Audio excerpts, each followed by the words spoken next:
أعوذ بالله من الشيطان الرجيم بسم الله الرحمن الرحيم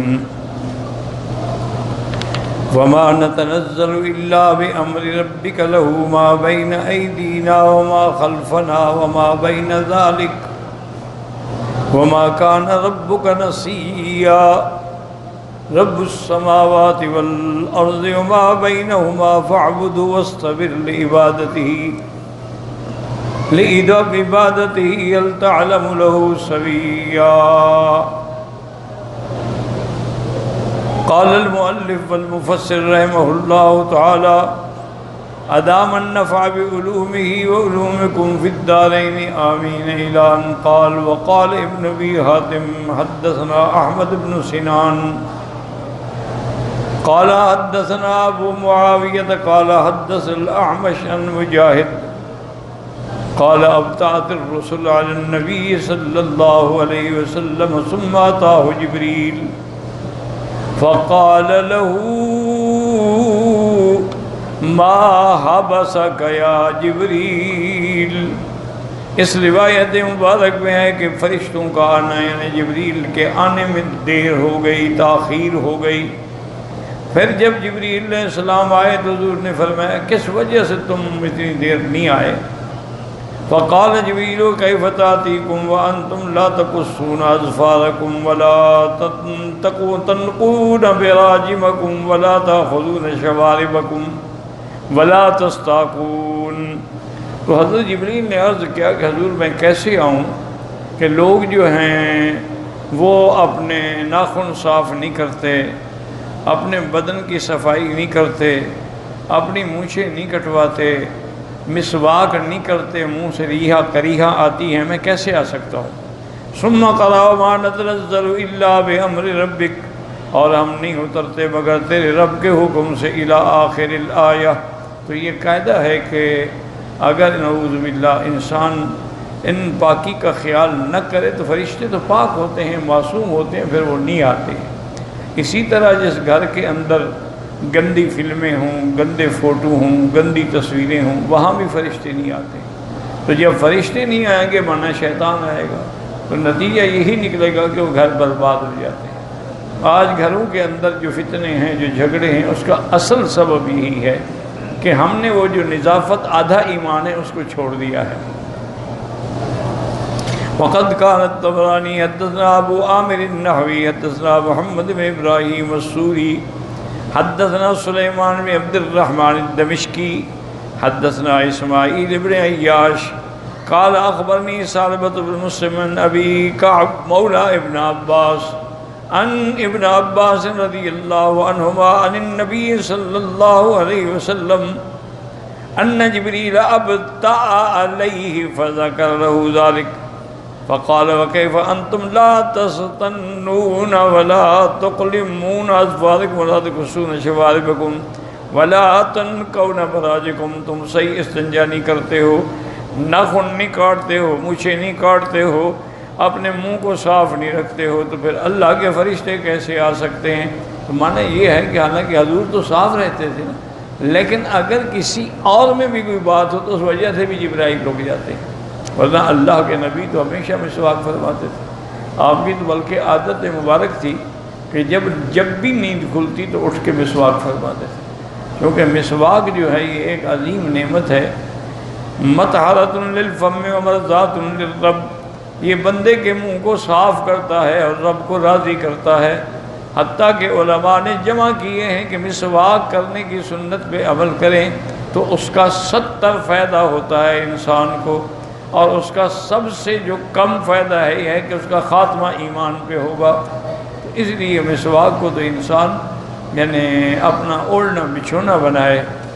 حضور پاک نے فرمایا، بی بی ام سلمہ کہتی ہیں کہ اپنی مجلس، اپنے گھر، اپنے مقام کو صاف رکھیں، اللہ کا ایک فرشتہ اترے گا جو پہلے نہیں اترا. وَقَوْلُهُ مَا بَيْنَ أَيْدِينَا وَمَا خَلْفَنَا الْمُرَادُ مَا بَيْنَ أَيْدِينَا أَمْرُ الدُّنْيَا وَمَا خَلْفَنَا أَمْرُ الْآخِرَةِ. ما بین ایدینا سے مراد امور دنیا ہیں، اور اس کے بعد جو ہے وہ ما خلفنا سے مراد امور آخرت ہیں. اس لیے نہیں تاخیر ہوئے کہ تیرا رب تمہیں بھول گیا ہے، تو رب تمہیں نہیں بھولے ہیں. اور جس کے بارے میں کوئی حکم نہیں ہے، اس کا مطلب ہے کہ وہ انسانوں کے لیے رعایت ہے۔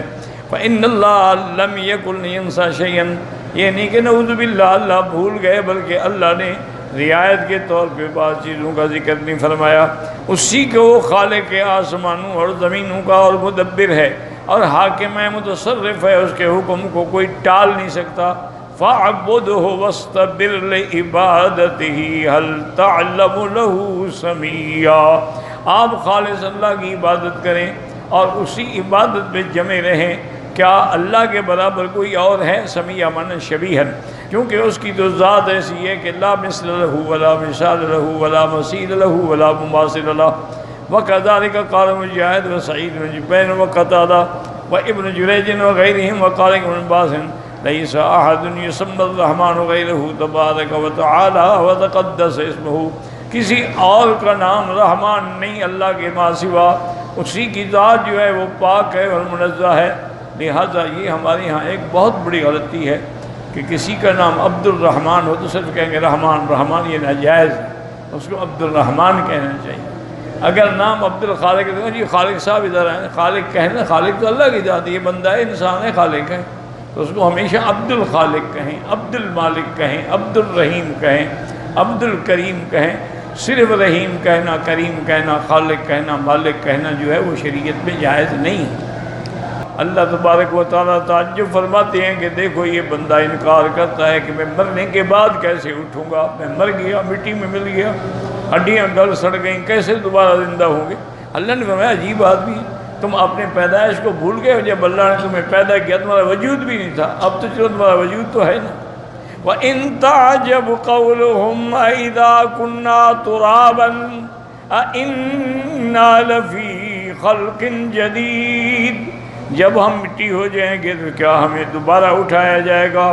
اللہ فرماتے ہیں وَلَمْ يَرَ الْإِنسَانُ أَنَّا خَلَقْنَاهُ مِن نُطْفَةٍ فَإِذَا هُوَ خَصِيمٌ مُبِينٌ، کیا یہ انسان نہیں جانتا کہ ہم نے اس کو ایک گندے پانی سے پیدا کیا ہے؟